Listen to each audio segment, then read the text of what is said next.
Hey everybody, Sarah here. So today we are going to be doing a deep dive on the MASQUE morph in corn snakes. This is one that confuses a lot of people, and even though I did a video on it a long time ago, that was before I had all of the editing capabilities that I have today. So I wanted to redo this one for you in 2023 to hopefully help a little bit more. Before we jump in, I want to thank all of the members on this channel. You guys make this channel what it is. If it wasn't for you, we wouldn't be able to do the book giveaways and a lot of other things we do on this channel. So thank you so much. If anybody else would like to become a member, it's $2 a month right now, and you get access to live videos after those lives are over. Then you also get your own little video every single week that I make just for members only. I will be doing a $5 tier pretty soon, which will also give you access to a Discord where you can ask me morph questions, we can chat, you can give video suggestions, things like that. I will definitely let you guys know when it does actually happen.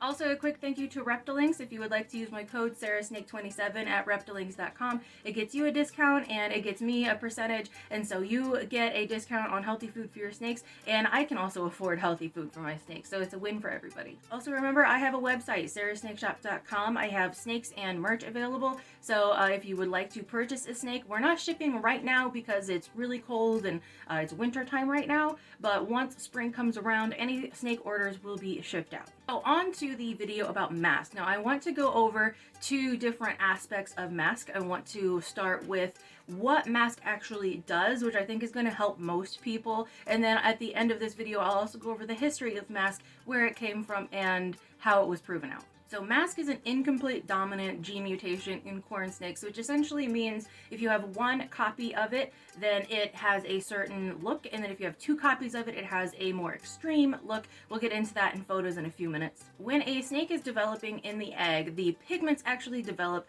from the spine downward. And what the MASQUE mutation does is it actually slows the progression of that movement of pigment. This results in the saddle color, which is usually the darker color on the snake, not being able to take up as much space on the snake's body as usual. When we look at a MASQUE corn snake, it looks like the ground color is actually taking up more space than it should, but really it's the opposite that's happening. The saddle color is just taking up less space, but that does leave, of course, more space for the ground color to take up. And what this does is a few key things. The first main thing that it does is it actually creates that MASQUE looking head pattern on the snake's head. It was named after the Scream mask, so if anybody's ever seen one of these and thought, wow, it looks like the Scream mask, that's why it is named that. In the heterozygous version, which means the one copy version of the MASQUE gene mutation, a MASQUE's head pattern will be separated usually just a little bit from the body pattern. And when we're looking at pattern, we're actually looking at the saddle color, the darker color on the snake. So normally the head pattern will be connected to the body pattern, but with a MASQUE corn snake and that saddle color not being able to take up as much space, it actually just creates a break between the typical head pattern and the rest of the neck pattern. In a homozygous MASQUE, which is when you have two copies, it is a bit more extreme. The head pattern may even completely disappear, but usually it still shows up. It has just shrunk so much that sometimes it's just two little tiny dots on the head. The next most obvious thing that the MASQUE mutation does is the belly checkers will not go all the way down to the center of the belly. So as I mentioned, the progression of the pigment from the spine downward is slowed down, which means the belly checkers don't have enough time to connect in the middle like they would normally. In a regular MASQUE corn snake, this isn't slowed quite as much. When I say regular, that's the homozygous, which has the one copy of the mutation. That makes the checkers line up along the edge of the belly, and sometimes we just see a very, very thin separation down the middle, and sometimes it's a little bit thicker, but that kind of creates this appearance of a line of white down the center where the checkers just line up on the edge of the belly. When we're talking about the homozygous version, again, that's the two copy version, which is a little bit more extreme. Sometimes you can barely see any checkers at all, or the checkers are just little tiny itty bitty dots along the bottom of the snake, along the edges, and that can make it really confusing because then they really start looking like diffused. We're not talking about diffused here, but MASQUE does have a very shared history with diffused because it actually came out of diffused lines originally. So a lot of masks actually, especially super masks, end up looking diffused even if they aren't. There are two more things that MASQUE also often does, and one of those things is an overall hypo-looking appearance to the snake. This is much more obvious when you have something like anerythristic, which is normally going to be gray on gray or maybe black on gray, but when we have MASQUE in there, that just really lightens it up and brightens it up. And in fact, a lot of adult MASQUE aneries really look very ghost-like. There's very little difference, and a lot of time we have to actually see baby photos of the snake to determine if it is an anery mask or a ghost mask. Another thing that it very commonly does is it creates odd patterns on the top of the snake. So a lot of times we see like separated saddles or saddles that are just sort of formed in a wonky way. And this is another indication of MASQUE because of the way that pigment was slowed down. Since the pigment placement isn't quite the same as it is on a normal corn snake, there's more of a chance of odd patterns to happen. Hey everybody, Future Sarah in editing. I wanted to add this portion right here to give you guys just a slideshow of everything that I've compiled here. I know that this is a very confusing morph for everyone, and I wanted to just take this moment and this space to just give you a compilation of all of the different photos that I not only collected but also put together for everything with the notes and comparisons. That way you guys can just screenshot these or take notes yourself, and it's just going to be easier to see and access this way. I understand you probably can't see my face even though I am recording a video right now. Either way, I hope that this helped. I'm going to move on to the next part of the video now. Next, I'm going to go over the history of MASQUE. This is actually in my book. This is my physical copy of my book. This is the first edition. The second edition is out, has a few little extra things in there compared to the first edition. It's on my website, sarahsnakeshop.com. Right now they're ebooks only, but I definitely recommend them if you are looking to learn about corn snake morphs. I have two of these little books. One of them, which is has a very similar cover to this. Like I said, the second edition is a little bit different, but this goes over all the base mutations like Motley, Amel, all those type of things. And then the second one goes over some selectively breeding type things, so like Okatee, Sunglow, things like that. So if you're looking to learn about the like basic morphs, these books are awesome. I know because I wrote them.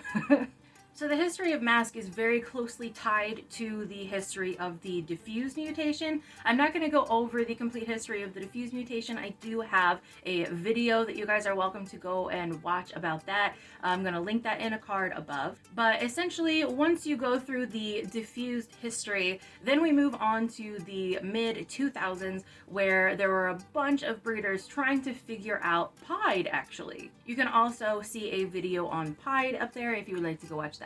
So the researchers who were trying to prove pied as being an inheritable mutation were trying really hard to figure out how it's inherited, but MASQUE got in their way and they didn't even know it. So I mentioned earlier that super MASQUE, which is the homozygous version of MASQUE, it can look a lot like diffused, just diffused by itself. However, MASQUE by itself cannot be pied. Only, as far as we know, only a visual diffused can be pied. So breeders were taking their pied blood reds and breeding them to what they assumed were just regular blood reds that actually most likely were just super masks. And this was preventing a lot of the pieds from being able to be proven out.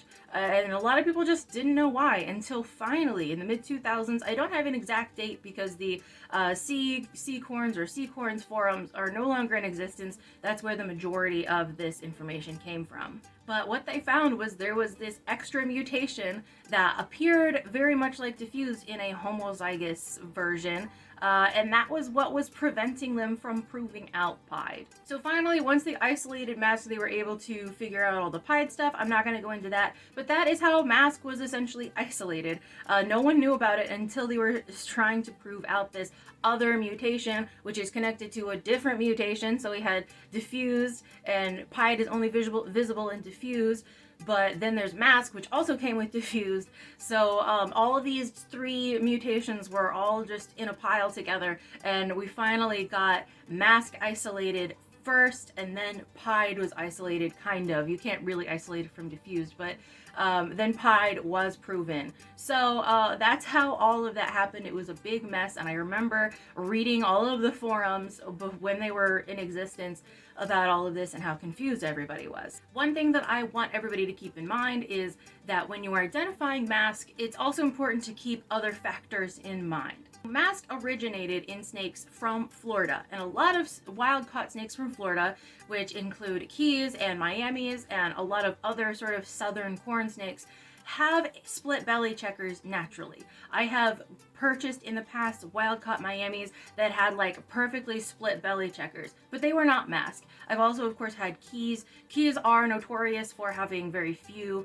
belly checkers or split belly checkers or just weird belly checkers in general. Sometimes they don't have any for seemingly no reason. So just keep in mind that just because something has split belly checkers does not necessarily make it a MASQUE. And especially since MASQUE did originate in Florida corn lines, which keep in mind, Florida corn is not like a locality. I'm just saying like snakes that are found in Florida, corn snakes that are found in Florida, generally have a higher likelihood of having these split belly checkers just in the wild. So since they originated in corn snakes like that, sometimes you might get some babies out of a clutch that appear MASQUE but actually aren't, especially if you get something that's really close to the original wild caught. So just keep in mind that there are like pure like corns with no actual mutations that do have those split belly checkers. But another thing to also keep in mind is hybridization. Some corn snake hybrids, especially hybrids with other rat snakes like the Emerald rat snake, will often have weird belly checkers, weird head patterns, and maybe a hypo-like appearance. We see this a lot in like creamsicle lines, scaleless lines, anything that came from the Emerald rat snake or any hybrid thereof. Also, just keep in mind that if you got a het scaleless or a possible het scaleless or any snake that may have come from a scaleless line or a creamsicle line, there's a good chance that they may appear to have some MASQUE traits, but that does not mean that they are MASQUEs. I think this is probably one of the most difficult morphs for people to identify, and for good reason. It's kind of a very subtle morph, but then it's also a morph that looks like other things. It looks like diffuse, it looks like Keys, it looks like a hybrid. So I understand why it's really difficult to identify, and I hope that this will help you identify any MASQUEs in the future. Leave a comment, let me know if there are any other morphs that confuse you, and maybe I will do a deep dive on that next. Thank you guys so much for watching, and I'll see you in the next one.